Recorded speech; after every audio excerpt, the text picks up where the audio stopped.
ప్రభు పేరిట మీ అందరికీ shalom. Shalom అనగా మనందరికీ సమాధానము కలుగును గాక. అలాగే హెజ్కేలు గ్రంథము 34వ అధ్యాయము మొదటి నుంచి లేదా రెండవ వచనం నుంచి బహుగా అర్థమయ్యే విధానంగా చదువుదాం. వింటున్న ప్రతి ఒక్కరికి అర్థమయ్యే విధానంగా చదువుదాం. వాక్యాన్ని ధ్యానిద్దాం. రైట్. నరపుత్రుడా, ఇశ్రాయేలీయుల కాపరుల గురించి ఈ మాట ప్రవచింపుము. ఆ కాపరులతోనూ ఇట్లనుము, ప్రభువునగు యెహోవా సెలవిచ్చినదేమనగా, మన కడుపు నింపుకొను ఇశ్రాయేలీయుల కాపరులకు శ్రమ. కాపరులు గొర్రెలను మేపవలెను గదా. మీరు కొవ్విన గొర్రెలను వధించి కొవ్వును తిని బొచ్చును కప్పుకొందురు గాని గొర్రెలకు మేపరు. బలహీనమైన వాటిని మీరు బలపరచరు.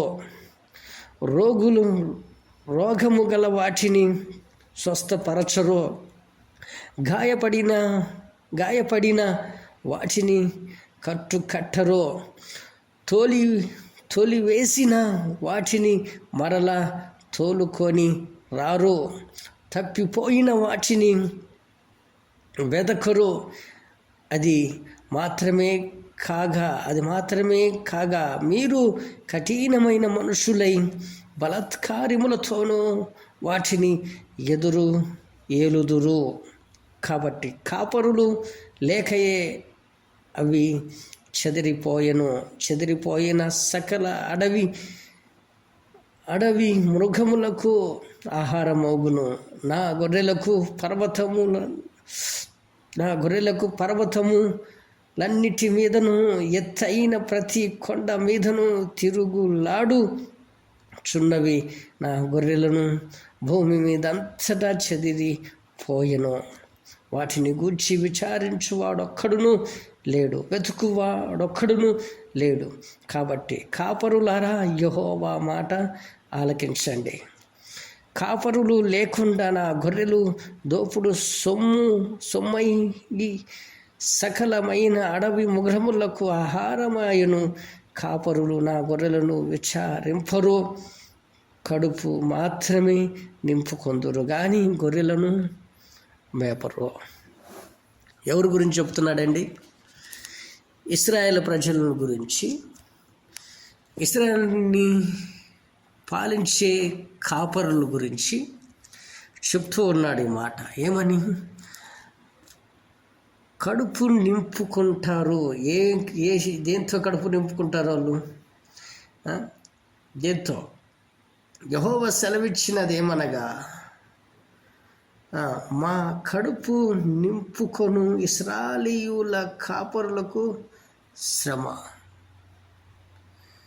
మా కడుపు నింపుకునే మీరు ఏదైతే గొర్రెలు మేపమంటాడో, ఒక సంఘంలో ఉన్న ఒక సేవకుడికి ఇచ్చిన సంఘాన్ని బట్టి బాధ్యత కలిగి బోధించాలి. వాక్యాన్ని వాళ్ళకి అందించాలి. వాక్యాన్ని వాళ్ళ హృదయంలో విత్తనంలా విత్తబడాలి. వాళ్ళు తప్పిపోతున్నప్పుడు వాళ్ళని హెచ్చరిక చేయాలి. వాళ్ళు ఆనందంతో ఉన్నప్పుడు యెహోవాను స్తుతించండి అని చెప్పాలి. అనేక సార్లు వాళ్ళు తప్పిపోతున్నప్పుడు, బాధల్లో పడుతున్నప్పుడు, ఇబ్బందుల్లో పడుతున్నప్పుడు, లేదా రోగం వచ్చి పడిపోతున్నప్పుడు,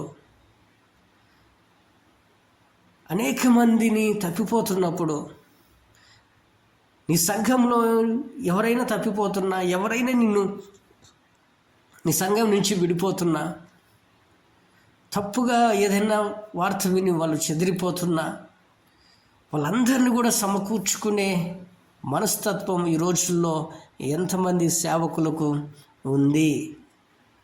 దేవుడు అడుగుతున్నాడు. ఎంతమంది సేవకులకు ఉంది?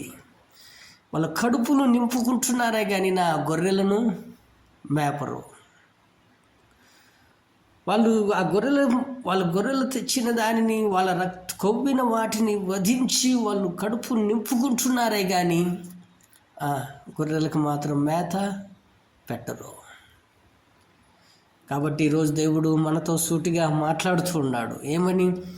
ఎవరైతే సంఘ కాపరిగా, సంఘ పెద్దలుగా, కుటుంబ పెద్దలుగా, తల్లిగా, తండ్రిగా ఎవరైతే ఈ వాక్యాన్ని వింటున్నారో ప్రతి ఒక్కరూ ఆలోచించాల్సింది. దేవుడు అంటున్నాడు, నా గొర్రెలకు ఏ ఒక్కరూ ఆహారము పెట్టట్లేదు. మీరు అంటూ ఉండొచ్చు, గొర్రెలకు మేత పెట్టట్లేదు అంటారు ఏంది? ప్రతిరోజు అన్నం పెడుతున్నాము, ప్రతిరోజు మంచిగా వండి పెడుతున్నాము, మేము ఎందుకు పెట్టట్లేదండి అని మీరు అనుకోవచ్చు. కానీ మీరు పెట్టే అన్నం కాదు, మీరు పెట్టే బిర్యానీయో, మీరు పెట్టే మంచి ఆకుకూరలో ఇవన్నీ కాదు దేవుడు అడిగేది. వాక్యాన్ని బోధించాలి. నువ్వు తల్లిగా ఉన్నట్లయితే దేవుని పట్ల భయభక్తులతో ఎలా పెరగాలో నేర్పించాలి. నువ్వు తండ్రి అయినట్లయితే ఎలా వాక్యంతో బిడ్డలను గద్దించాలో, ఎలా పెంచాలో, ఎలా ఈ లోకంలో వాళ్ళకు తిరిగేటప్పుడు ఎలాంటి మనస్తత్వం ఉండాలో, రోగం వచ్చినా, కష్టం వచ్చినా, బాధ వచ్చినా, ఇబ్బంది వచ్చినా ఎలా దేవుని పట్ల విశ్వాసము కలిగి ఉండాలో నేర్పించాలి. తల్లి తండ్రిగా అది మన బాధ్యత, దేవుడిచ్చిన బాధ్యత. దేవుడు మనకు బిడ్డలు ఇచ్చినప్పుడు ఒక తల్లిగా తండ్రిగా ఉండేది ఏంటి?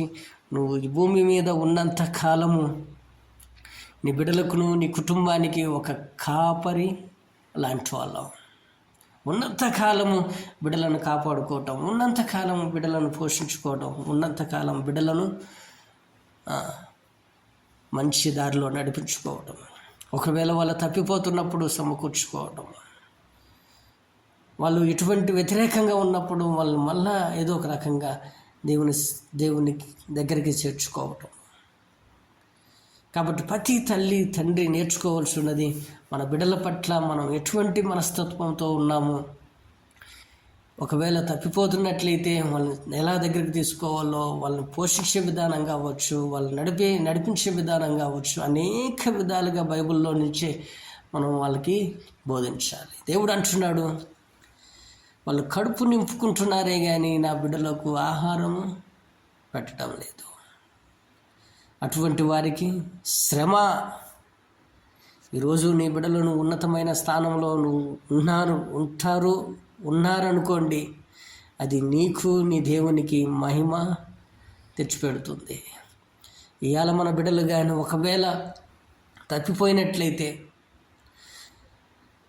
తిరగరాని చోట తిరుగుతూ వాళ్ళ జీవితాలను నాశనం చేసుకున్నట్లయితే, నువ్వు తల్లి తండ్రిగా ఉండి నీ బిడ్డలకు మంచి విషయాలు నువ్వు బోధించపోయినట్లయితే దేవుడు అంటాడు, దానికి కారణము తప్పిపోయిన వారిది కాదు, అది చెప్పే కాపరులది తప్పు. ఎవరైతే కాపరులు ఉంటున్నారో వాళ్ళు చెప్పాల్సిన విధానంగా చెప్పి, ఒకవేళ వినకుండా వాళ్ళు చెడిపోయినట్లయితే అది వాళ్ళ మీదకే వస్తుంది. కానీ నీ వంతుగా నువ్వు ఎలా చెప్తున్నావో, ఎలా నీ బిడ్డలకు బోధిస్తున్నావో దాన్ని బట్టి మనం గమనించుకోవాలి. అలాగే కాపర్లో ఉన్న, సంఘంలో ఉన్న సంఘ కాపురులకు కానీ ప్రతి ఒక్కరితో దేవుడు మాట్లాడుతున్నది, నా గొర్రెలకు మేత మేపట్లేదు. ఆ మాట చదువుదాం. 9 మేపరు, ఇది ప్రభువునకు యెహోవా వాక్కు. కాబట్టి కాపరుల యెహోవా మాట ఆలకించుడి. ప్రభువు అయిన యెహోవా సెలవిచ్చినదేమనగా, నా జీవము తోడో నేను నా కాపరులకు విరోధినైతిని. నా గొర్రెలను గూర్చి నా యుద్ధ విచారించెదను. వారు గొర్రెలను మేపుట మాన్పించెదను. ఇంకను కాపరులు తమ కడుపు నింపుకొన జాలక ఉందురు. నా గొర్రెలను వారికి తిండి కాకుండా వారి నోటి నిండా వాటిని తప్పించెదను. ఇది ప్రభువునకు యెహోవా వాక్కు. నా గొర్రెలు వారికి తిండి కాకుండా వారి నోటి నుండి వారిని తప్పించెదను. ఎవరి నోటి నుండి? కాపరుల నోటి నుండి. నీకు దేవుడిచ్చిన సంఘాన్ని, దేవుడిచ్చిన సంఘము ఉండగా ఆ సంఘాన్ని నువ్వు ఎలా పోషిస్తున్నావు, ఎలా భద్రపరుస్తున్నావు, సంఘంలో ఉన్న ప్రతి వ్యక్తిని ఎలా పట్టించుకుంటున్నావు, ఎవరు బాగుపడుతున్నారు, ఎవరు చెడిపోతున్నారు, ఎవరు తప్పిపోతున్నారో, ఎవరు దేవునికి దూరం అయిపోతున్నారు నువ్వు గ్రహించి వాళ్ళ పట్ల నువ్వు బహు జాగ్రత్త కలిగి ఉండాలి. దేవుని సేవ అంటే వచ్చేసి మెసేజ్ చెప్పేసి వెళ్ళిపోయినట్లయితే అది విన్నవారు, గ్రహించిన వారు గ్రహిస్తారు, గ్రహించలేని వారు గ్రహించరు. కానీ వచ్చిన వారితో నువ్వు ఎలా మాట్లాడుతున్నావు, వాళ్ళకి ఇచ్చే కానుకలతో నువ్వు తీసుకొని నీ సుఖము నువ్వు చూసుకొని వాళ్ళకి చెప్పాల్సిన రీతిగా చెప్పకుండా, బోధించే విధానంగా బోధించకుండా, వాళ్ళకి అర్థమయ్యే విధానంగా బోధించకుండా, నీ మట్టుకు నువ్వు ఏదో చెప్పిపోయి ఆ కానుకలతో నీ కడుపు నింపుకున్నట్లయితే దేవుడు అంటాడు, ఒకరోజు వచ్చి నిన్ను నా గొర్రెలను ఎలా మేపుతున్నావో నీ దగ్గరకు వచ్చి విచారిస్తాడు, విచారణ చేస్తాడు. నీ దగ్గరకు వచ్చి అడుగుతాడు, నీకు ఇంతమంది ఇంతమంది నీ గొర్రెలను ఇచ్చినాను, ఈ గొర్రెలను నువ్వు ఏం చేసినావు, ఎటువంటి నడిపింపుతో నడిపించో, ఎలా తప్పిపోయినాయి, ఎలా దేవునికి దూరం అయిపోయినాయి, వాళ్ళ సొమ్ము వాళ్ళ కానుకలు తీసుకొని మీ ఇష్టానుసారంగా మీరు జీవిస్తూ వాళ్ళ కానుకల ద్వారాగా మీ సుఖాలు పొందుతూ మీ వంతుగా మీరు చూసుకొని వాటికి మంచి భోజనం పెట్టకుండా, మంచి ఆరోగ్యకరమైన భోజనం పెట్టకుండా, మీ సుఖం కోసము, మీ బట్టల కోసం, మీ సుఖం కోసము, మీ యొక్క బిడ్డల కోసము, మీ యొక్క కుటుంబం కోసము చూసుకొని మిమ్మల్ని మీరు చూసుకొని ఒకవేళ సంఘాన్ని నిర్లక్ష్యం చేసినట్లయితే దేవుడు ఖచ్చితంగా వచ్చి అడుగుతాడు. ఆ మాట మనం చదువుదాం.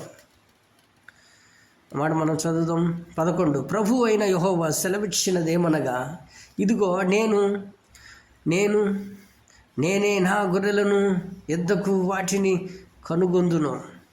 తమ గొర్రెలు చెదిరిపోయినప్పుడు కాపరులు వాటిని వెతుకున్నట్లు నేను నా గొర్రెలను వెదకి చీకటి గల మబ్బు దీనమందు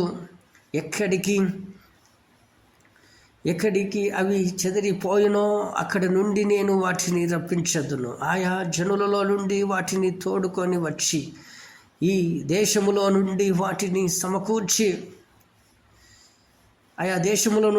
సమకూర్చి వాటి స్వదేశములోనికి వాటిని తెచ్చి పర్వతముల మీద, వాగుల మీదను, దేశమందును, సకలమైన కాపురుల స్థలమందును వాటిని మేపుదును. ఎవరంట? ఏ కాపరైతే సంఘాన్ని నిర్లక్ష్యం చేస్తున్నాడో, ఏ కాపరైతే తనకిచ్చిన ప్రజలను, దేవుని బిడ్డలను ఎలాగైతే నిర్లక్ష్యం చేస్తున్నాడో, ప్రతి ఒక్కదానిని బట్టి దేవుడు సమకూరుస్తాడో. మీ దగ్గర నుంచి విడిపోయినా, మీ దగ్గర నుంచి ముగ్రానికి బలైపోయినా, మీ దగ్గర నుంచి అన్యాయంగా వెళ్ళిపోయినా, బాధపడుతూ వెళ్ళిపోయినా, ప్రతి ఒక్కరిని సమకూర్చి పర్వతం అనే మీద ఉన్నతమైన స్థానములో దేవుడు వాటిని మేపుతాడు. ఈరోజు అనేక సంఘాలను చూసి మనం విసిగిపోయామా? అనేక సంఘాలను విడిచి మనము దేవుని వాక్యంగా సరంగా లేవు, దేవుని చెప్పే విధానంగా లేవు అని చెప్పి మనం అనేక విధాలుగా మనం తప్పిపోతున్నామా? అయితే దేవుడు అంటున్నాడు, దేవుడు నిన్ను నన్ను పోషించటానికి ఆయనే మన దగ్గరికి వస్తాడు. చెదిరిపోయిన వారిని బాగు చేస్తాడు, విడిపోయిన వారిని సమకూరుస్తాడు. ఆయనే ఒక నాయకత్వంగా ఉండి నిన్ను నన్ను పోషించే విధానంగా చేస్తాడు. కాబట్టి మనం మనుషులకు, కాపురులకు దూరంగా ఉండవచ్చేమో కానీ దేవునికి మాత్రం బహు దగ్గరగా జీవించాలి. కాపర్లు బోధించలేదని, కాపర్లు సరిగ్గా ఉండలేదని, కాపర్లను బట్టి మనం వాళ్ళని చూసి మనం నడిచినట్లయితే ఉపయోగమేమీ ఉండదు. ఎందుకని మన దగ్గరదంతా కూడా తీసేసుకొని వాళ్ళ సుఖాలతో, వాళ్ళ సోకులతో, వాళ్ళు నడుస్తున్న ప్రతి నడకతో, ఒక్కొక్కరు వేసే వాళ్ళ బట్టల ఖరీదులు కానీ, ఒక్కొక్కరు వేసే వాళ్ళ కార్ల ఖరీదు కానీ, ఒక్కొక్కరు వేసే వాళ్ళ సెంటు కానీ, వాళ్ళ విషయాలు అసలు మనుషులు ముట్టుకుంటేనే అమ్మో వాళ్ళ పాపం అంటుకుంటుందేమో అన్న విధానంగా ఈరోజు సేవకులు జీవిస్తూ ఉన్నారు. కానీ దేవుడు అంటున్నాడు, నేను నీకు దేవుడు ఇచ్చింది, ఈ గొర్రెలను నీకు ఇచ్చింది, లేదా ఈ సంఘాన్ని నీకు ఇచ్చింది మంచిగా మేపుతావని, ఆరోగ్యమైన ఆహారాన్ని పెడతావని, వాళ్ళు జీవించినంత కాలము మంచి ఆహారం పెట్టి దేవునికి బహు దగ్గరగా జీవింపచేస్తావని, వాళ్ళు ఇచ్చిన కానుకలతో నువ్వు కూడా ఉండి లేని వారికి పంచి పెడతావని, రోగం వచ్చిన వారికి, కుంటి వారికి, గుడ్డి వారికి, లేని వారికి అనేక మందికి నువ్వు వాటిని పంచిపెట్టి వాళ్ళందరినీ బహుగా ఆదరిస్తావని. ఈ రోజుల్లో మనం చూస్తాం, మనం ఇచ్చే కానుక ఎటుపోతుందో ఎవరికి తెలియదు కానీ వాళ్ళు తిరిగే తిరుగుళ్ళకి, వాళ్ళు వేసుకునే బట్టలకి, వాళ్ళు చేసే ప్రతి పనులకు మనం ఇచ్చేదంతా కూడా వాళ్ళకే సరిపోతుంది. కానీ సంఘస్థులకు కానీ, సంఘ బిడలకు కానీ ఏమాత్రమూ పెట్టట్లేదు. ఎందుకని? మన అమాయకత్వం కాబట్టి. దేవుడు వాళ్ళతో ఉన్నాడు, వాళ్ళు చెప్పింది జరుగుతుంది. వాళ్ళ వాక్యాన్ని బోధిస్తున్నప్పుడు, మనం విన్నప్పుడు మనం రక్షించబడుతున్నాం, మనం బాగుపడబడుతున్నాం అని చెప్పి అన్నిసార్లు మనకు వాక్యం అంతంత మాత్రంగా ఉండదు. ఎప్పుడో ఒకసారి, 2 సార్లు, 3 సార్లు వాటిని బట్టి దేవుడు ప్రభావితం చేసి మనల్ని మార్చిపడేస్తుంది. ఒక్కసారి దేవుని పట్ల నువ్వు ప్రేమ పొందుకున్నప్పుడు వచ్చిన మనసు ఏం చేస్తుందంటే పదే పదే దేవుని సన్నిధికి నిన్ను నడిపిస్తుంది. కానీ దేవుడు అంటున్నాడు, వీళ్ళు పట్టించుకోవటంలా, మేపాల్సిన విధానంగా మేపటంలా. అందుకే నేనే దిగి వచ్చి విడిపోయిన వారిని, గాయపరచబడిన వారిని, చెదరిపోయిన వారిని, అనేక దేశాలకు వెళ్ళిన వారిని సమకూరుస్తాను అని దేవుడే మాట్లాడుతున్నాడు. ఇంకా కొంచెం ముందు కిందకు చదువుదాం. నేను మంచి మేత గల చోట వాటిని మేపుదను, ఇశ్రాయేలీయులకు ఉన్నతమైన స్థలముల మీద వాటిని దొడ్డి ఏర్పరచుదును, అక్కడ వాటిని మంచి దొడ్డిలో పండు కొనును.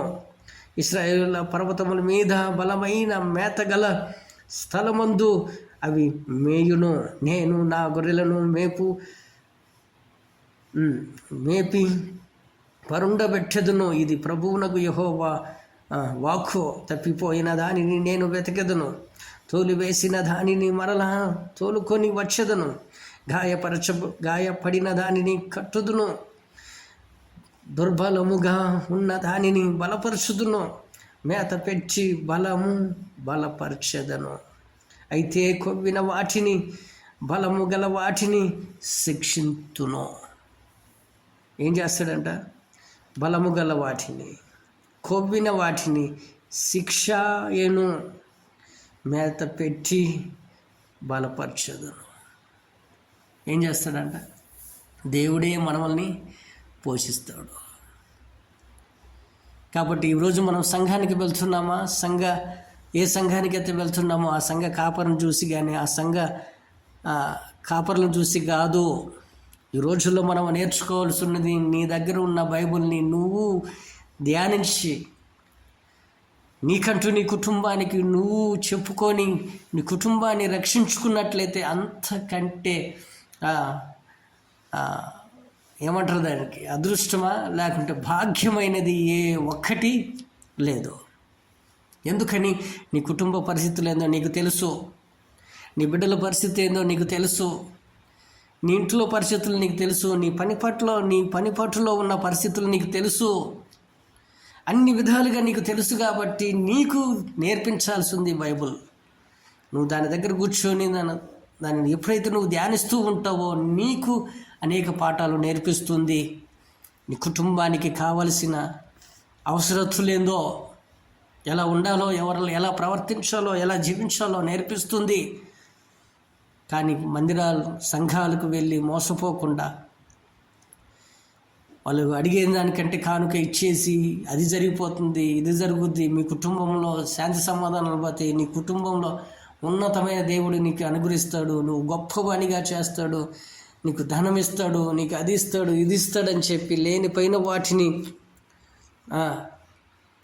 మన మనసులో ముద్రించి మనకు అనేక కోరికలను కల్పించి దేవుడికి నువ్వు ఎంతైతే ఇస్తావో అంత 2 అంతలుగా ఇస్తాడు, 10 అంతలుగా ఇస్తాడు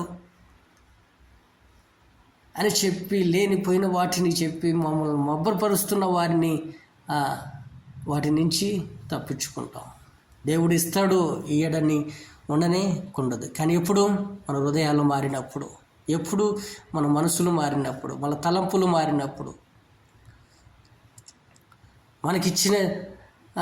మనకున్న పాత రోత జీవితాన్ని మార్చుకున్నప్పుడు నువ్వేదైతే కానుక ఇస్తావో ఆ కానుకను బట్టి దేవుడు నిన్ను ఆశీర్వదిస్తాడు. ఎందుకని? నువ్వు దేవుని దగ్గర ఉన్నట్లయితే నీతి నిజాయితీ ఉంటుంది కాబట్టి. నువ్వు దేవుని దగ్గరగా ఉన్నట్లయితే, నువ్వు దేవునికి బహు దగ్గరగా ఉన్నట్లయితే నువ్వు చేసే ప్రతి పనిలో, ప్రతి ప్రయత్నంలో, చెప్పే ప్రతి మాటలో నీతి నిజాయితీ, భయము, భక్తి కలిగి ఉంటుంది. కానీ ఎప్పుడైతే నువ్వు దేవునికి దూరంగా ఉంటావో, ఎప్పుడైతే మన ఆశీర్వాదాల కోసమే ఎగబడుతూ ఉంటామో, దేవుడు ఇచ్చిన దానికోసమే ఆశపడుతూ మనం చేయాల్సి ఉన్న దాన్ని చేయకుండా మనం తప్పుడు దారిలో నడుస్తూ, దేవుడు 10,000 ఇస్తే మనకి 20,000 ఇస్తాడులే, దేవుడు 50,000 ఇస్తే నాకు ఇంత ఇస్తాడులే, కాదు. నీ హృదయం మార్చుకొని ఇస్తేనే దేవుడు ఇస్తాడు. నీ హృదయం మారకుండా, నీ తలంపులు మారకుండా దేవుడు ఎంత ఇస్తే అంత 2 అంతలు ఇస్తాడన్నది మాత్రం వాస్తవము కాదు. కాబట్టి దేవుడు అంటున్నాడు, నా గొర్రెలను మేపట్లేదు అని. రోజు అనేక సంఘాల్లో మనం చూస్తున్నాం, వాక్యం తక్కువ అవుతుంది, అడగటము ఎక్కువ అవుతుంది. ఇంకా కొంచెం ముందుకు వెళ్దాం.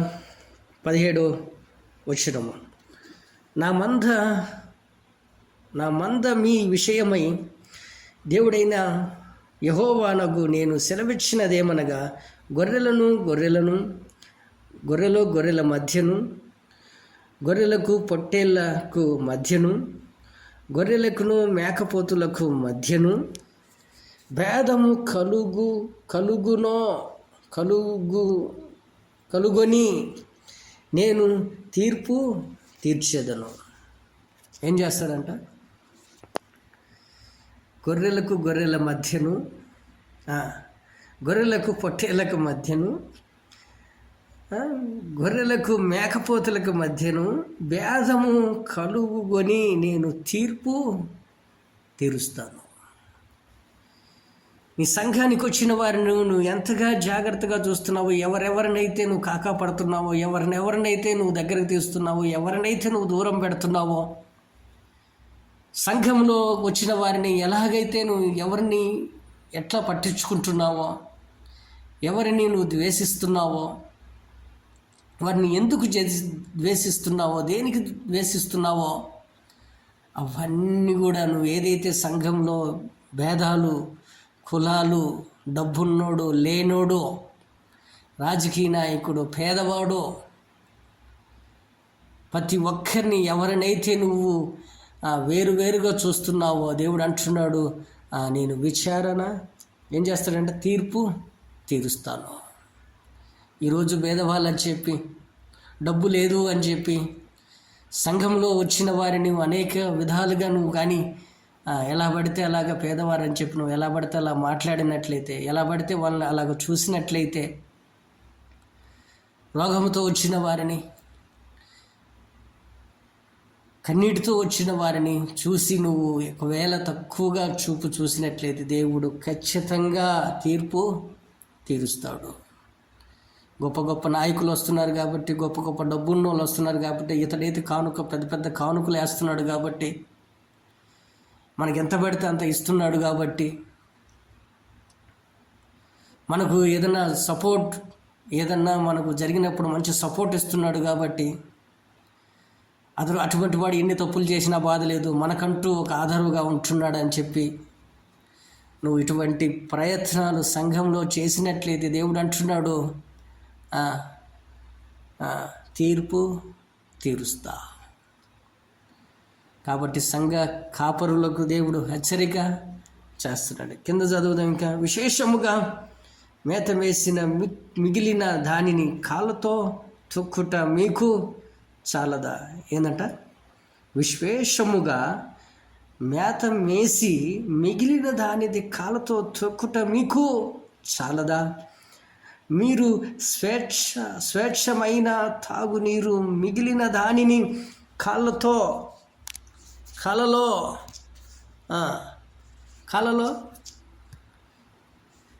కాళ్ళలో చేయుట మీకు చాలదా? మీరు కాళ్ళతో తొక్కిన దానిని నా గొర్రెలకు మేయవలెనని, కాళ్ళతో నీరు బురద కలిపిన దానిని అవి తాగవలెనని. కాబట్టి ప్రభు అయిన యెహోవా ఈ మాట సెలవిచ్చుచున్నాడు, ఇదిగో నేనే కొవ్విన గొర్రెలకు చిక్కిపోయిన గొర్రెలకు మధ్య భేదము కనుగొని తీర్పు తీరుస్తాను. చాలదా? అనేక జనం కాడ, అనేకమైన పేదవాళ్ళ కాడ మీ కడుపులు నింపుకుంటూ సుఖాలు చూసుకుంటూ అనేక సుఖాలు పొందుకుంటూ ఎక్కువై మీ కాళ్ళతో తొక్కేసి మీకు ఎక్కువైపోయిన దానిని, మిగిలిన దానిని ఒకవేళ పేదవాళ్ళకి పెట్టాలని చూసి మిగిలినది ఎంగిలి మెతుకులు వేసినట్లయితే దేవుడు అంటున్నాడు, తీర్పు తీరుస్తా. కాబట్టి బహు జాగ్రత్తగా కలిగి ఉందాం. దేవుడు అంటున్నాడు, ఒకవేళ మీరు అనేక సుఖాలు పొందుతున్నారు, మీ కడుపు నిండా ఆహారం ఉంటుంది, ఎండ దెబ్బ తగలకుండా మీకు ఏసీ కార్లు ఉంటున్నాయి, మీకంటూ అసలు ఏదంటూ మీకు తగలకుండా, ఎండ దెబ్బ కానీ వాన దెబ్బ కానీ ఏది తగలకుండా మిమ్మల్ని వాళ్ళు ఇచ్చిన కానుకలతో మీ సుఖాలు పొందుకుంటూనే ఉన్నారు. ఎక్కువైన దానిని కాళ్ళతో తన్నుకుంటున్నారు. అలా తన్నుకోవటమే కాదు, మిగిలిన దానిని ఒకవేళ దేవుని బిడ్డలకు పెట్టాలని చూస్తే మాత్రం కాళ్ళతో ఆయన తీర్పు తీరుస్తాడు. మీరు చేసిన దానిని బట్టి తీర్పు ఖచ్చితంగా తీరుస్తాడు. కింద చదివి ముగించుకుందాం. ఇంకా మీరు భుజములతోనూ పక్కతోనూ త్రవ్వి కొమ్ములతోనూ రోగములను వాటన్నిటినీ పొడిచి చెదరగొట్టెదరు. నా గొర్రెలను ఇంకా దోపుడు కాకుండా గొర్రెలకును మధ్య తీర్పు తీర్చి నేను వాటిని రక్షించెదను. వాటిని మేపుటకై నేను నా సేవకుడైన దావీదును వాటి మీద అధికారిగా నియమించదును. అతడు వాటికి కాపరిగా ఉండి వాటిని మేపును. ఎవరికి ఇస్తాడంట? ఎవరైతే దేవునికి ఇష్టలుగా ఉంటున్నారో, దేవుడు చెప్పినట్టుగా చేస్తున్నారో, ఏ సంఘమైతే దేవుని వాక్యానికి వ్యతిరేకమైన వాటిని చెప్తూ చేస్తున్నారో ఆ సంఘముల నుంచి తీసేసి, ఎవరైతే దేవునికి ఇష్టలుగా దేవుని మాట విని సేవ చేస్తున్నారో వాళ్ళందరికీ తన బిడ్డలను అప్పగించి గొప్ప సహాయము కలిగి అనేక మంది మంచి మేతతో ఎత్తైన స్థలములో మంచి ఆరోగ్యకరమైన ఆహారంతో పోషించే విధానంగా తన బిడ్డలకు దేవుడు అనుగ్రహిస్తాడు. కాబట్టి ప్రతి సేవకులు కానిచ్చి, ప్రతి తల్లి కానీ తండ్రి కానీ నీకు ఇచ్చిన బిడ్డలను బహుగా ధన్యతకరం గనక వాళ్ళని ఎలా పెంచుతున్నావో, ఎలాంటి ఆహారం పెడుతున్నావో, మంచి మాటలు చెప్తున్నావో లేదా చెడగొట్టే మాటలు చెప్తున్నావో గ్రహించి దేవునికి బహు దగ్గరగా జీవించాలని కోరుకుంటున్నాను. ఇంకా కొన్ని మాటలు మనం 23వ అధ్యాయంలో, అదే హెజ్కేల్ 23వ అధ్యాయము 1 నుంచి చదువుదాం. మరి యెహోవా వాక్కు నాకు ప్రత్యక్షమై ఇలాగున సెలవిచ్చు, నరపుత్రుడా, నీవు నీ జనులకును సమాచారము ప్రకటించి వారితో ఇట్లనుము, నేను ఒకానొక దేశము మీదికి ఖడ్గమును రప్పింపగా ఆ జనులు మీరు ఒకరిని ఏర్పరచుకొని కావలిగా నియమించిన ఎడల అతడు దేశము మీదికి ఖడ్గము వచ్చుట చూచి బాకా ఊది జనులు హెచ్చరిక చేసిన సమయము ఎవడైనను బాకా నాదము ఊదియు వినియు జాగ్రత్త పడనందున ఖడ్గము వచ్చి వాని ప్రాణము తీసిన ఎడల వాడు తన ప్రాణమునకు తానే ఉత్తరవాది. ఏం చేస్తాడు? జాగ్రత్త పడనందున తన ప్రాణమునకు తానే ఉత్తరవాది. ఏంటంట? దేవుడు ఉగ్రత వచ్చినప్పుడు, దేవుడు ఉగ్రత వస్తుంది అని చెప్పి నీకు తెలిసిన వాడు తెలియని వానికి చెప్తూ ఉన్నప్పుడు, ఏ సేవకుడైతే దేవుని పట్ల దేవుడు రాకడ వస్తుంది, రక్షింపబడండి, చెడుతనాన్ని విసర్జించండి, పాపిష్టి అలవాట్లను విడిచిపెట్టండి, మనిషికి భేదాలు తీసివేయండి, దేవుడి రాకట వస్తుంది, అనేక మందిని దేవుడు రక్షించాలనే తన నజరేయుడైన యేసయ్య ప్రాణం పెట్టాడు, ప్రతి ఒక్కరి గురించి ప్రాణం పెట్టాడు. మీరందరూ కూడా దేవుని బిడ్డలుగా జీవించండి. ఎవరైతే దేవుని మాటగా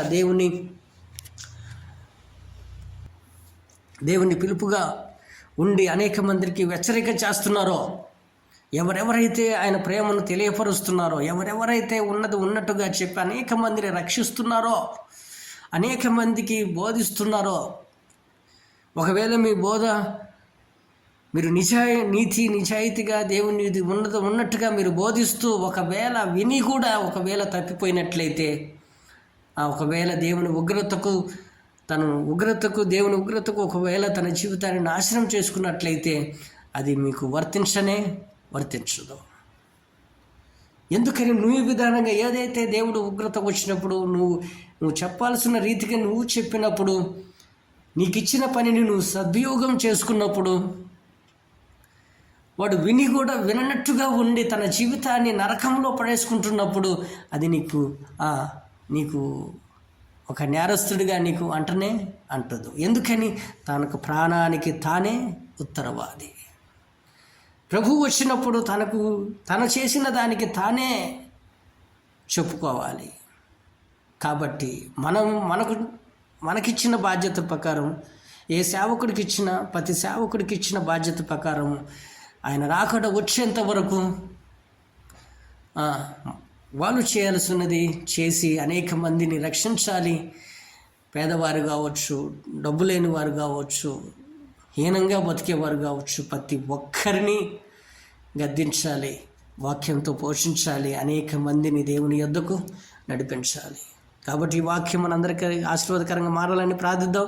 మహాపరిశుద్ధమైన ప్రేమగల మా తండ్రి నాయన, ఈ వాక్యం వింటున్న ప్రతి ఒక్కరి హృదయంలో ముద్రపరచులాగిన సహాయం దయచేయండి. విన్న దానిని నాయన సైతానుగాడు ఎత్తుకుపోకుండా ప్రభువా మా హృదయంలో